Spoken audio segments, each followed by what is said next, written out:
Chapter 19. Henry.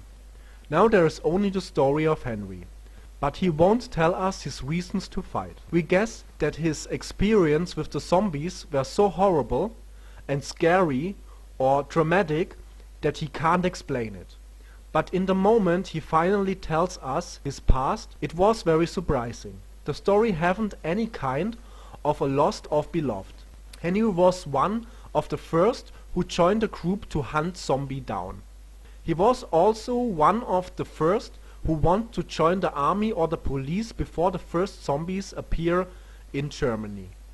Nobody laughed about him, but also nobody wants to hire him. They said about him, he was serious about the zombie hunt, but we could only thank him friendly and let him leave. After the catastrophe starts, they need someone like Henry, but nobody knows his name or where he lives. 2 weeks later, that totally doesn't matter. Not only Germany was overrun by the plague, the whole world was in trouble. To his and our luck, he didn't have to wait very long to slay zombies in a group.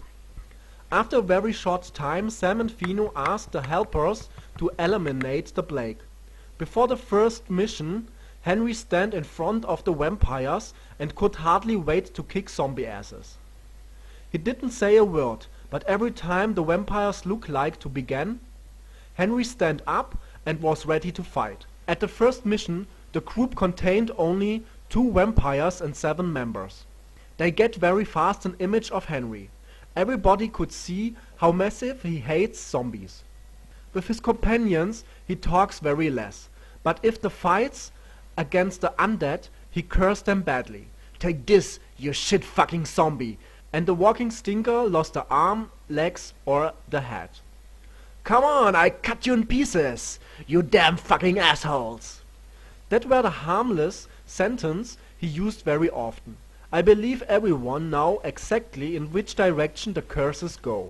When we forget the damnation from Henry and look only at his weapon skills, then we have to confess that he was an expert with his machetes. He used them very precise and effective. As a zombie killer, he was equal to Fino and Sam. Although we can't kill the zombies totally. At begin, his behavior was very irritating. But he was also damn good to cut zombies in pieces, and he saved the most of the group's life. For that reason we didn't care any more about his behavior. Over the months the group increased, and with the many stories from the others, Henry get opener. In this way we get the information that he was butcher and slayer. Susan asked him at once, "Isn't that the same?" Henry looked immediately very angry and stopped his story. He didn't talk and say a word for weeks. Phil explains her instead that a slayer killed the animals and the butcher makes products from the meat. Some butchers are also slayers, but they haven't to. Henry was obviously both. 4 weeks later Henry confirms Phil's exploration, and nobody say ever again a word when Henry tells anything. Piece for piece we get a closer view about him. He loved it to slay animals. He would like to slay an animal alive, but that was absolutely forbidden in Germany, although it was not really cruel. He would cut the animal's throat like a flesh with a very sharp knife. After the animal died, he would start to cut it in pieces, but this was forbidden. The animals have to knock out with an electric shock, and then it can be slaughtered. Another method was to kill with a bolt shot in the head. That all was for Henry too boring, and that was the reason why he loved to slay zombies basically alive. He only regrets that the monsters feel no pain. After this pair of sentence, the fear goes around the members of the group. If Morgan's monsters didn't feel pain and show no reaction at the slaying, Henry's wish to produce pain with intention and enjoy it was too much for the group and a disgusting thought. This behavior of Henry was very scary for the humans. Behind his back they began to make jokes about him. After Fino and Sam hear these jokes, they stop it at once. The vampires explain them that Henry never shows behavior to use his machetes against humans. That finished at the moment the discussion, to the shame, not the dislike of Henry.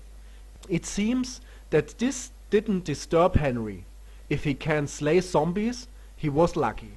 He was so greedy for the slaughtering of undead that he was the first who get in line with Fino and Sam to cut the stinkers directly in pieces. At begin the fighting vampires were a little bit concerned they won't lose such a good fighter to the zombies. But their concern was totally groundless.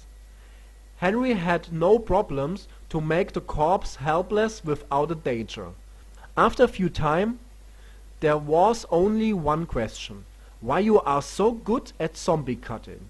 Henry didn't answer at first, and winced wordless with his shoulders.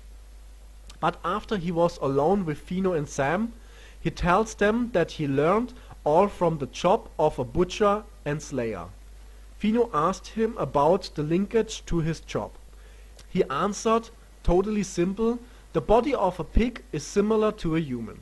The organs are on the same position. Only the extremities are different. But if you learn to cut senses, muscles and bones and joints, you are able to cut them in every life form. Sam and Fino get the picture. With their fighting exercises, they learned basically the same. To destroy all misunderstanding, Sam asked him why he had so much fun about the slaying. Henry trusted both vampires and tells him his behavior.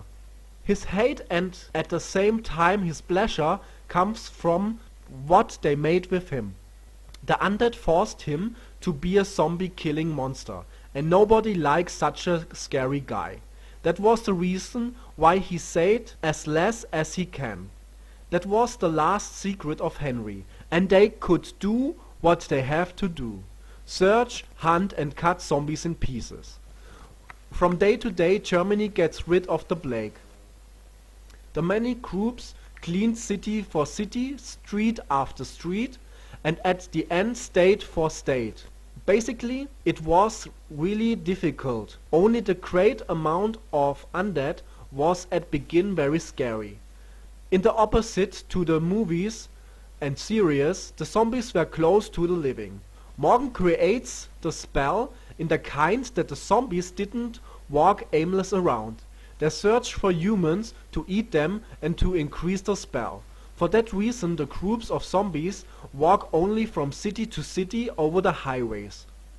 They stay in the cities until all humans died or they were cut in pieces.